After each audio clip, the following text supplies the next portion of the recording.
નમસ્કાર ગુજરાત। આજના મુખ્ય સમાચારની અંદર અંબાલાલ પટેલની અને પરેશ ગોસ્વામીની આમને સામને આગાહી। ગુજરાતના મુખ્યમંત્રીની મોટી જાહેરાત, નાગરિકોને થશે ફાયદો। 1 તારીખથી એટીએમમાંથી પૈસા ઉપાડવા થશે મોંઘા। રાશન કાર્ડ ધારકોને હવે નહીં મળે મફતમાં અનાજ। આયુષ્માન કાર્ડને લઈને નવા ફેરફારો। આધાર કાર્ડ અને પાન કાર્ડ ધારકો આપે ધ્યાન। વિધવા સહાય યોજનાને લઈને મોટા સમાચાર। ખેડૂતોને 50% સુધીની સબસિડી મળશે। રાજ્ય સરકારનો નિર્ણય, વગર વ્યાજે મળશે લોન। વાહન ચાલકો માટે નવા નિયમો। ગામ પંચાયતની ચૂંટણીને લઈને અગત્યના સમાચાર। 500 રૂપિયાની નોટ બંધ થશે અને આજના સૌથી મોટા ખેડૂત ઉપયોગી સમાચાર જાણીશું આજના આ વિડીયોની અંદર। મિત્રો, દરેક સમાચાર, દરેક માહિતી જણાવીએ એ પહેલા ગુજરાતના જે પણ મિત્રો ચેનલ પર જો પહેલી વાર આવ્યા હોય તો મિત્રો ખાસ કરીને વિડીયોને એક લાઇક કરી ચેનલને સબસ્ક્રાઇબ કરવાનું ભૂલતા નહીં। સાથે આજનો આ વિડીયો છે જેને અંત સુધી જોતા રહેજો। મિત્રો, અત્યારે તાજા અને હવામાન સમાચાર વિશે વાત કરીએ તો કોની આગાહી સાચી પડશે, અંબાલાલ પટેલની કે પછી પરેશભાઈ ગોસ્વામીની? સૌથી પહેલા મિત્રો અંબાલાલ પટેલની આગાહી વિશે વાત કરીએ તો રાજ્યમાં છેલ્લા કેટલાક દિવસોથી વાદળછાયું વાતાવરણ જોવા મળી રહ્યું છે। રાજ્યમાં દિવસે ગરમી અને સાંજે ઠંડા પવનો ફૂંકાઈ રહ્યા છે, ત્યારે હવામાન નિષ્ણાંત એવા અંબાલાલ પટેલની આગાહી સામે આવી છે, જેમાં તેમણે કહ્યું કે આગામી 15થી લઈને 22 જૂન દરમિયાન રાજ્યના મોટા ભાગના વિસ્તારોમાં વરસાદ થશે। બીજી બાજુ પરેશ ગોસ્વામીએ જણાવ્યું કે અરબ સાગરમાં બની રહેલી સિસ્ટમની મૂવમેન્ટ થવાનું શરૂ થઈ ગયું છે। હાલ મજબૂત લો પ્રેશર છે, આગળ જતાં ડિપ્રેશનમાં ફેરવાઈ શકે છે। ગુજરાતની અંદર અનેક જગ્યાએ ભારે વરસાદ પણ પડશે અને પવન અને ગાજવીજ સાથે વરસાદ પડવાની પણ શક્યતા રહેલી છે, જેથી સૌથી વધારે અસર દક્ષિણ ગુજરાતના જિલ્લાઓમાં જોવા મળશે તેવું પરેશ ગોસ્વામીએ જણાવ્યું છે।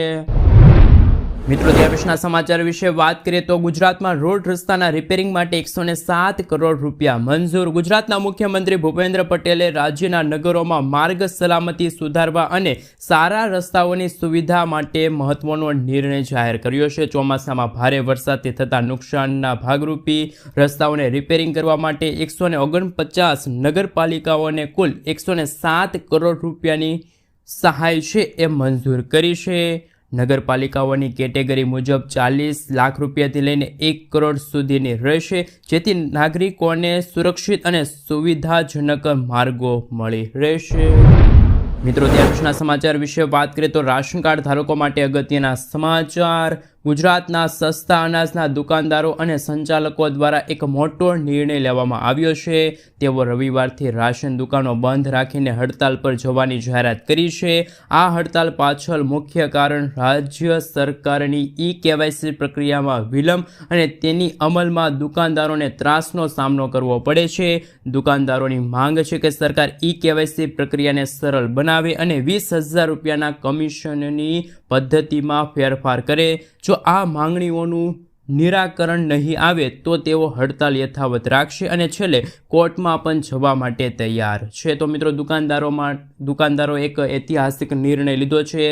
ખાસ કરીને મિત્રો આગામી દિવસો સુધી છે એ રાશનની દુકાનો બંધ રહેશે, જે ખાસ કરીને અનાજના દુકાનદારો છે અને સંચાલકો છે અત્યારે હાલ હડતાલ ઉપર ઉતર્યા છે। મિત્રો, ત્યાર પછીના સમાચાર વિશે વાત કરીએ તો આયુષ્માન કાર્ડને લઈને સૌથી મોટા સમાચાર। બાળકોના જે આયુષ્માન કાર્ડ આવે છે એમાં થયો છે ફેરફાર। આયુષ્માન યોજના હેઠળ હવે ફક્ત 6 મહિના સુધીના બાળકોને જ માતા પિતાના કાર્ડ પર મફત સારવાર મળશે। જો બાળકની ઉંમર 6 મહિનાથી વધુ હોય તો તેમનું અલગથી આયુષ્માન કાર્ડ છે એ બનાવી આપવામાં આવશે।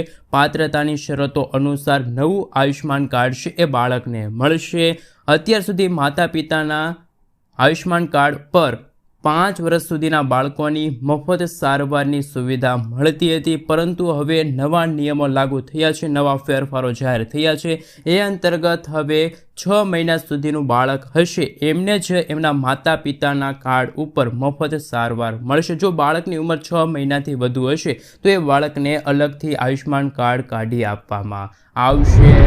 મિત્રો, ત્યાર પછીના સમાચાર વિશે વાત કરીએ તો ખેડૂતોને મળશે વગર વ્યાજે લોન। સરકાર ખેડૂતોના લાભ માટે દરરોજ નવી યોજનાની શરૂઆત કરે છે। આજે આપણે એક એવી યોજના વિશે વાત કરીશું જેના હેઠળ ખેડૂતોને માત્ર 4% વ્યાજ દરે 3 લાખ રૂપિયા સુધીની લોન મળશે। આપણે એ પણ જાણીશું કે આ યોજના માટેની સમગ્ર જે પ્રક્રિયા કઈ છે, કયા કયા ખેડૂતોને આ યોજના અંતર્ગત લોન મળશે હાલ મિત્રો આપણે જણાવી દઈએ તો હાલ દેશના કોઈ પણ ખેડૂતો આ યોજના માટે અરજી કરી શકે છે. જો કે તે માટે યોજના સંબંધિત પાત્રતા પૂર્ણ કરવી જરૂરી છે. સૌપ્રથમ જાણો કે કિસાન ક્રેડિટ કાર્ડ દ્વારા કેટલી લોન આપવામાં આવી રહી છે. કિસાન ક્રેડિટ કાર્ડ દ્વારા ખેડૂતોને ટૂંકા ગાળાની લોન આપવામાં આવે છે. આમાં ખેડૂતોને 5 લાખ રૂપિયા સુધીની લોન મળે છે. આ લોન સામાન્ય રીતે 7% દરે ઉપલબ્ધ રહે છે.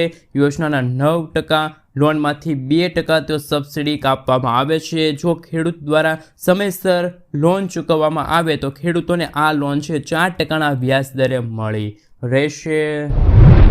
મિત્રો આગલા સમાચાર વિશે વાત કરીએ તો વિધવા સહાય યોજનાને લઈને મોટા સમાચાર. 30 જૂન પહેલાં હયાતની ખરાઈ ફરજિયાત, નહીં તો વિધવા સહાય યોજના અંતર્ગત મહિલાઓને નહીં મળે લાભ. વિધવા સહાય મેળવતી બહેનો માટે હયાતની ખરાઈની પ્રક્રિયા શરૂ કરવામાં આવી છે. આ કામગીરી પાટણ મામલતદાર કચેરીના પ્રથમ માળે ઓફિસ ટાઈમ દરમિયાન ચાલી રહી છે. લાભાર્થી બહેનો માટે 30 જૂન 2025 સુધી હયાતની ખરાઈ કરવાની ફરજિયાત રાખવામાં આવી છે. હયાતની ખરાઈ માટે વિધવા સહાય મેળવનાર બહેનોને રૂબરૂ કચેરીએ જવું પડશે. તેઓએ અરજી વખતે નીચેના ડોક્યુમેન્ટ સાથે રાખવા પડશે, જેમાં આધાર કાર્ડ છે, પાસપોર્ટ સાઇઝના ફોટા છે, બેંક અથવા તો પોસ્ટ ઓફિસની પાસબુક જેવા સહાયની રકમ જમા થતી હોય એ ડોક્યુમેન્ટ સાથે રાખવા પડશે. આ તમામ દસ્તાવેજો મામલતદાર કચેરીમાં જમા કરાવવા જરૂરી છે. જો હયાતની ખરાઈ સમય મર્યાદામાં ન કરવામાં આવે તો વિધવા સહાય રકમમાં વિલંબ કે પછી આ સહાય છે એ પણ અટકી શકે તેવી સંભાવના રહેલી છે. મિત્રો ત્યાર પછીના સમાચાર વિશે વાત કરીએ તો ખેડૂતો માટે આ એક યોજના છે એ વરદાન રૂપ છે. સરકાર આપશે 50% સુધીની સબસિડી. હાલ મિત્રો આપણે જણાવી દઈએ તો હાલ આનાથી ખેડૂતોને તેમના ખેતરમાં શેડનેટ, ગ્રીન હાઉસ અને પોલી હાઉસમાં ખેતી કરી શકે.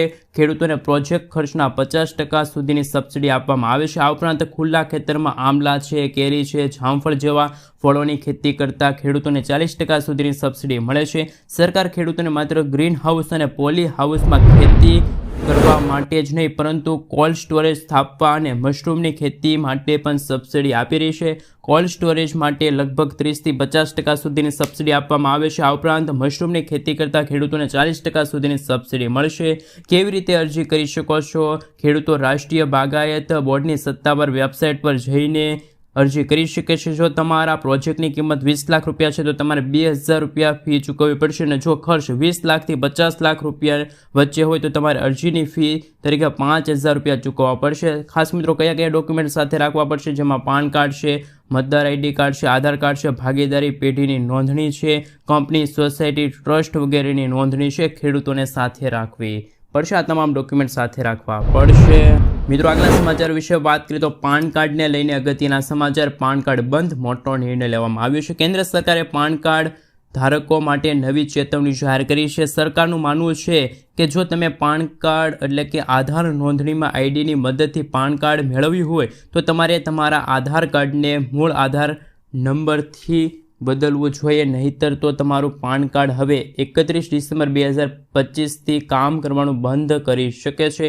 જોકે આ બધા આધાર કાર્ડ વપરાશકર્તાઓ માટે નથી. આપને મિત્રો જણાવી દઈએ વિગતવાર માહિતી. સરકારની સૂચના અનુસાર જે તમામ પાન કાર્ડ ધારકોએ 1 ઓક્ટોબર 2024 પહેલાં આધાર માટે અરજી કરી છે અને એનરોલમેન્ટ આઈડી સાથે પાન કાર્ડ લીધું હોય તેમને આવકવેરા વિભાગને પોતાના આધાર નંબર જણાવવા પડશે. 3 એપ્રિલ 2025ના રોજ જારી કરાયેલા નોટિફિકેશન અનુસાર આવા તમામ પાન કાર્ડ ધારકોએ 31 ડિસેમ્બર 2025 સુધીમાં તેમની માહિતી આપવાની રહેશે, નહીંતર તો પાન કાર્ડ નિષ્ક્રિય થઈ શકે છે. મિત્રો આગલા સમાચાર વિશે વાત કરીએ તો ખૂબ જ મહત્વપૂર્ણ સમાચાર સામે આવી રહ્યા છે. ખાદ્ય તેલ સસ્તું, મોટો નિર્ણય લેવામાં આવ્યો. કેન્દ્ર સરકારે આમ જનતાઓને મોટી ખુશ ખબર આપી છે.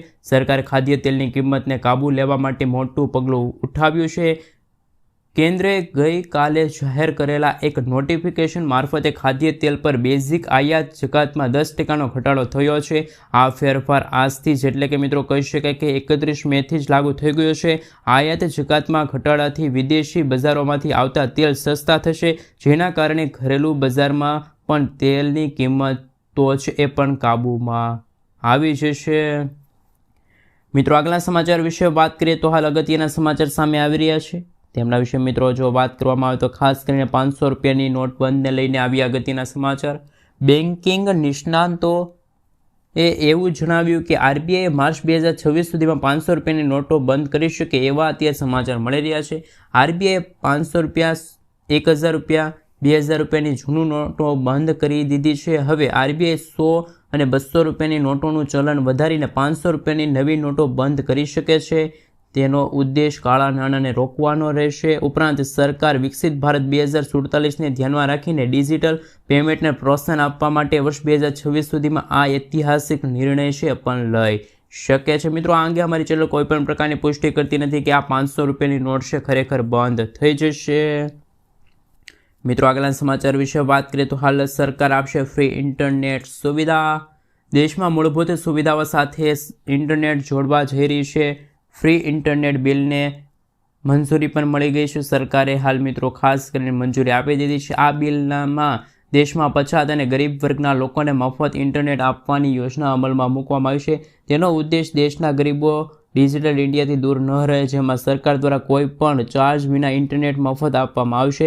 ફ્રી ઇન્ટરનેટ બિલ ગયા વર્ષે ડિસેમ્બરમાં રાજ્યસભામાં રજૂ કરવામાં આવ્યું હતું. રાષ્ટ્રપતિએ ગૃહની અંદર આ બિલ પર વિચાર કરવાની ભલામણ કરી છે. આ બિલનું નામ છે રાઇટ ટુ ફ્રી ઇન્ટરનેટ સુવિધા રાખવામાં આવ્યું છે.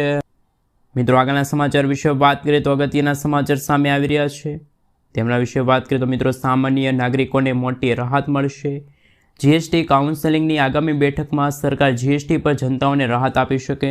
મીડિયા રિપોર્ટ્સ અનુસાર કાઉન્સેલિંગ 12% ટેક્સ સ્લેબ નાબૂદ કરવાનો નિર્ણય લઈ શકે છે.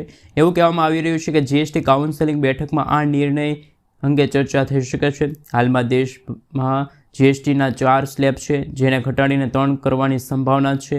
જરૂરી વસ્તુઓ પર 5% સ્લેબમાં ખસેડી શકાશે. બિન આવશ્યક વસ્તુઓને 18% સ્લેબમાં મૂકી શકાશે.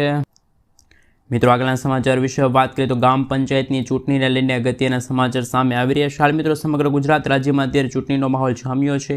તેવામાં સરપંચ અને સભ્ય ઉમેદવારો માટે એક અગત્યના સમાચાર વર્ષ 2025 અંતર્ગત સામે આવી રહ્યા છે. રાજ્ય ચૂંટણી પંચે ગ્રામ પંચાયતોની આવકના ભાગરૂપે ચૂંટણીઓમાં ઉમેદવારી ફોર્મને લઈને એક નોટિફિકેશન જાહેર કર્યું છે. મહત્વપૂર્ણ આદેશ જાહેર કર્યો છે, જેમાં સરપંચ કે પછી સભ્ય પદના ઉમેદવારો પાસેથી સોગંદનામા એટલે કે એફિડેવિડના બદલે માત્ર એક રાહનામું લેવામાં આવશે. જોકે કોંગ્રેસે રજૂઆત કરી હતી, જે બાદ આ નિર્ણય છે લેવામાં આવ્યો છે. હવે કોઈ દસ્તાવેજ રજૂ કરવા નહીં પડે.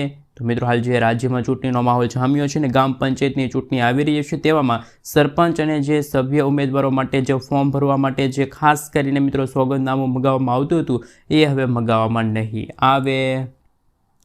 મિત્રો, આગળના સમાચાર વિશે વાત કરીએ તો ખૂબ જ મહત્વપૂર્ણ સમાચાર સામે આવી રહ્યા છે. એમના વિશે મિત્રો વાત કરીએ તો ખાસ કરીને અગત્યના સમાચાર. હવે સ્માર્ટ રાશન કાર્ડ મળશે. રાજ્યના 75 લાખથી પણ રેશનિંગ ગ્રાહકોને સ્માર્ટ કાર્ડવાળા QR કોડવાળા રાશન કાર્ડ આપવામાં આવશે. રેશનિંગની જાહેર વિતરણ વ્યવસ્થા પારદર્શક અને સુવિધાજનક બનાવવા માટે રાજ્ય સરકાર રાજ્યના મુખ્યમંત્રી ભૂપેન્દ્ર પટેલના નેતૃત્વ હેઠળ પુરવઠા વિભાગ દ્વારા આ મહત્વપૂર્ણ નિર્ણય લેવામાં આવ્યો છે. જેમાં હાલમાં હયાત જૂના રાશન કાર્ડમાં નવા બારકોડ લગાડવા પડશે અને મિત્રો નવા રાશન કાર્ડ સંબંધિત ફોર્મ પર ઇસ્યુ કરી દેવામાં આવશે. અરજદારે ઘરે બેઠા સ્માર્ટ કાર્ડ મેળવી શકે તે માટે બારકોડ રાશન કાર્ડના સ્થાને સાઇન બેઝ તેમજ QR કોડવાળા રાશન કાર્ડ ઇસ્યુ કરવા માટે નીતિગત મંજૂરી આપી દેવામાં આવી રહી છે. મિત્રો, આગળના સમાચાર વિશે વાત કરીએ તો અગત્યના સમાચાર સામે આવી રહ્યા છે. ખેડૂતોને હવે ડબલ ફાયદો થશે, પૈસા થશે ડબલ. હાલ મિત્રો વાત કરીએ તો સરકારે તમામ ખેડૂતો માટે કિસાન વિકાસ પત્ર માટે યોજનાની જાહેરાત કરી. ખેડૂતોને આ યોજનામાં રોકાણ કરવાનું રહેશે. આ યોજના ખેડૂતોને પાત્ર ખાતરીપૂર્વક વળતર પૂરું પાડવામાં આવશે, પરંતુ આમાં પૈસા બમણા પણ થઈ જશે. આ યોજના હેઠળ ખેડૂતોને રોકાણ પર 7.5% વ્યાજ મળશે. આવી સ્થિતિમાં ખેડૂતોને પૈસા જે 120 મહિનામાં ડબલ થતા હતા, પરંતુ વ્યાજ દર ઘટવાના કારણે મહિનામાં જે વ્યાજદર વધવાના કારણે મહિનામાં છે ઘટાડો થયો છે. 115 મહિનામાં ખેડૂતોને પૈસા છે ડબલ થઈ જશે. આ યોજના લઘુત્તમ 1000 રૂપિયાનું તમે રોકાણ કરી શકો છો અને પોસ્ટ ઓફિસમાં જઈને પણ તમે આ યોજના માટે ફોર્મ છે ભરી શકો છો. કિસાન વિકાસ પત્ર યોજનાને લઈને વર્ષ 2025 અંતર્ગત આવ્યા છે ખૂબ જ અગત્યના અને મહત્વપૂર્ણ સમાચાર. મિત્રો આગળના સમાચાર વિશે વાત કરીએ તો ખૂબ જ મહત્વપૂર્ણ સમાચાર સામે આવી રહ્યા છે. એમના વિશે મિત્રો જો વાત કરીએ તો બાળકો માટે નવી પેન્શન યોજનાની જાહેરાત થઈ છે. દેશમાં ખાસ મિત્રો કેન્દ્ર સરકાર દ્વારા એટલે કે મોદી સરકાર દ્વારા બાળકો માટે નવી પેન્શન યોજનાની જાહેરાત થઈ છે. આ એક એવી પેન્શન યોજના છે જેમનું નામ છે NPS વાત્સલ્ય યોજના, જેમની અંદર માત્ર ને માત્ર જે નાના બાળકો હોય છે એ જ લાભ લઈ શકે છે. જેમની ઉંમર 18 વર્ષથી નાની ઉંમર છે તેવા લોકો આ યોજના માટે અરજી કરી શકે છે. આ યોજનાનો લાભ લેવા માટે ઓછામાં ઓછા બાળકનું નામ છે તેમાં